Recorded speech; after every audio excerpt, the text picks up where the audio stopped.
कि मुझे आपके बीच बहुत पहले आ जाना चाहिए था, लेकिन मैं क्या करूं, आपने जो जिम्मेदारी देके मुझे भेजा है पार्लियामेंट में, वो पार्लियामेंट का सेशन कल खत्म हुआ और कल सेशन खत्म हुआ। आज आपका भाई चंद्रशेखर आजाद आपके बीच में है। मैं सुबह 4 बजे उठ के चला था कि मुझे आपके बीच में जाना है। मेरा आपका वोट का रिश्ता नहीं है, मेरा आपका खून का रिश्ता है, मेरा आपका विचारों का रिश्ता है, मेरा आपका संघर्ष का रिश्ता है, मेरा आपका दर्द का रिश्ता है। और उस दर्द के रिश्ते के नाते आपका भाई मुझे यहां की घटना के बारे में पता लगा और आज मेरे माध्यम से देश और दुनिया में बैठे हमारे लोग जानेंगे कि सतनामी क्या है।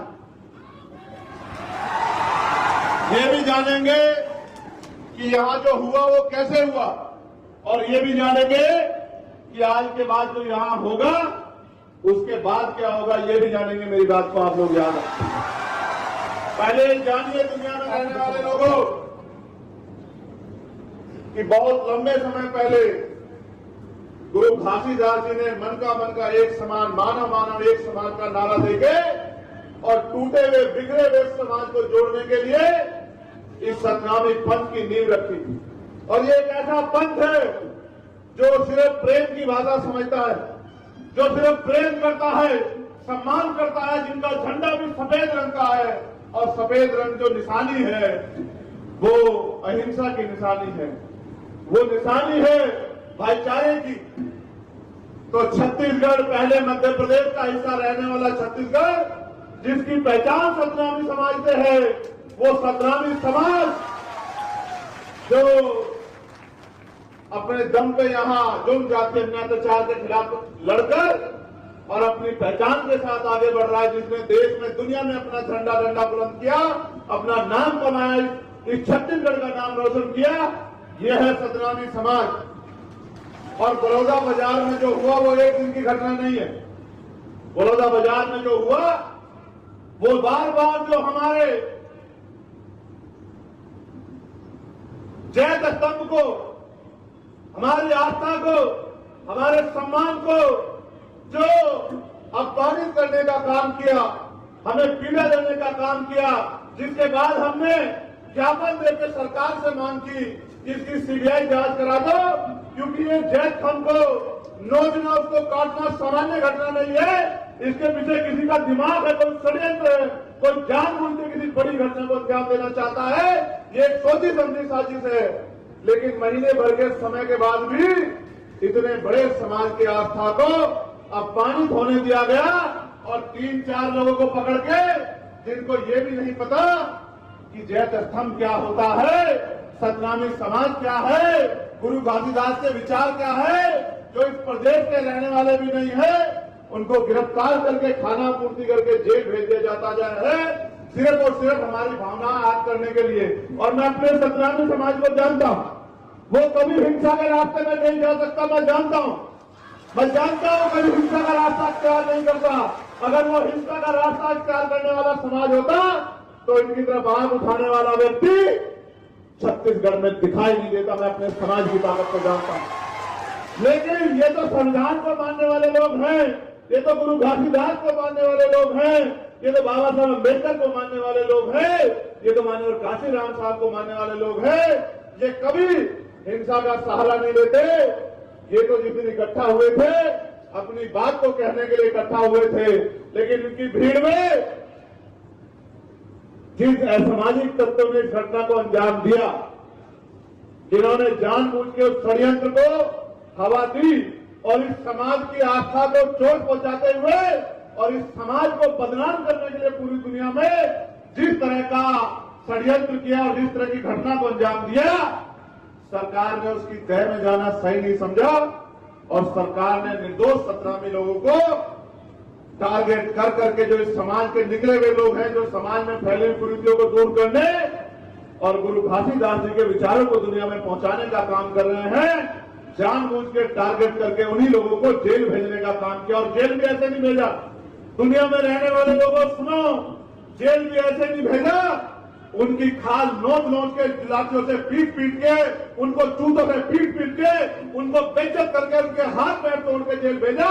और आज मेरे भाई, मेरा परिवार जेलों में सड़ रहा है, ये इस सरकार और इस सरकार के निकम्मे प्रशासन की देन में। क्या इस प्रशासन को नहीं भेजा और आज मेरे भाई, मेरा परिवार जेलों में सड़ रहा है, ये इस सरकार और इस सरकार के निकम्मे प्रशासन की देन में। क्या इस प्रशासन को नहीं पता था? इनका एलआईयू का फेलियर है, इनके इंटेलिजेंस का फेलियर है, इनको नहीं पता था। आज तो इनको पता था कितने लोग आएंगे। आज तो जगह जगह बैरिकेडिंग लगा दी, आज तो गांव गांव में अनाउंसमेंट करा दिया कि मुकदमे हो जाएंगे, जेल भेज दे जाओगे। आज तो डराने का काम किया। 1 महीना हमारे लोग आंदोलन करते रहे कि इसकी सीबीआई जांच करा दो, तब तो गहरी नींद में सो रहे थे। क्या हम नहीं जानते क्या हुआ? क्या हम बच्चे हैं? क्या हम दूध पीते बच्चे हैं? हमें नहीं पता कि किस तरह आंदोलन को कुचला जाता है, किस तरह से जो है आंदोलन को बदनाम किया जाता है, किस तरह अपने गुंडे भीड़ में घुसाकर और सतनामी समाज के निर्दोष युवाओं पे झूठे मुकदमे लगा के क्या करना चाहते हो? क्या दिखाना चाहते हो? आपको क्या लगता है कि डर जाएंगे? आपको क्या लगता है छिप जाएंगे? आदमी एक बार पैदा होता है, एक बार मरता है। याद रखना सरकार के लोगों, एक बार के बाद दोबारा नहीं मरता और एक बार के बाद दोबारा पैदा नहीं होता। मैं आपसे भी कहना चाहता हूं, बुज़दिल तो नहीं हो, बहादुर लोग हो। क्या हो गया तुम्हें? किस बात से डर रहे हो? जेल तो क्रांतिकारियों का कहना होती है। और याद करो, ये मुल्क जब आजादी पाया तो कितने लोगों ने शहादत दी, कितने क्रांतिकारियों ने शहादत दी, कितने लोगों ने जेल काटी। किस चीज पे डर रहे हो? मैं तुम्हारे सामने खड़ा हूं, चंद्रशेखर आजाद, जिसने दिल्ली की तिहाड़ भी 2 बार काटी और 16 महीने जेल काटी, जिसके शरीर में इतनी हड्डियां नहीं, उतनी लाठियों से उसको पीटा गया, पैरों के नखून खींच लिए गए, दांत तोड़ दिए गए, रीढ़ की हड्डी में गैप कर दिया गया, फिर भी नहीं मरा। क्योंकि संघर्ष करने वाला व्यक्ति मरता नहीं है, संघर्ष करने वाला अमर होता है और उसके जाने के बाद दुनिया उसको याद रखती है।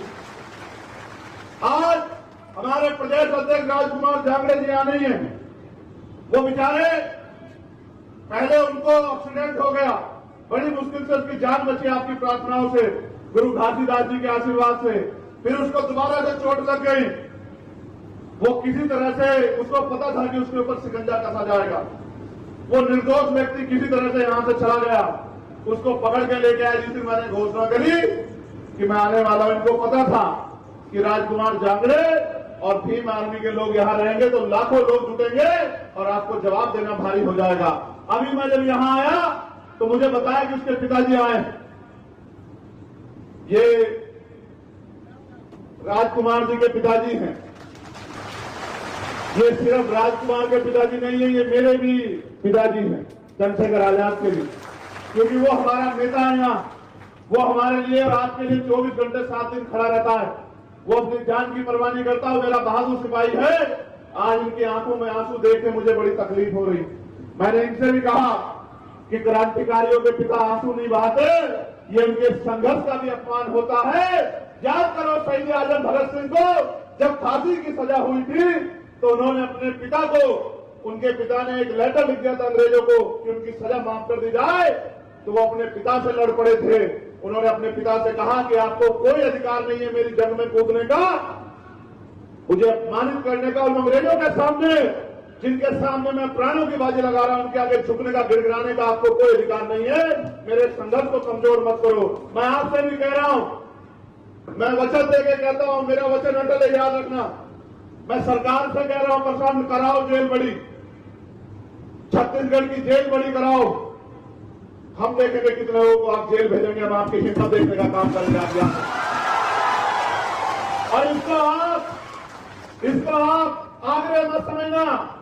ये मेरी चेतावनी है सरकार को कि अगर वो गुंडागर्दी में उतर आई है, अगर वो तानाशाही में उतर आई है, अगर वो सतनामी समाज को कुचलने में उतर आई है, तो उसका जवाब देने के लिए चंद्रशेखर आजाद है। करो मुकाबला, हम लोग तुम्हारा मुकाबला करेंगे।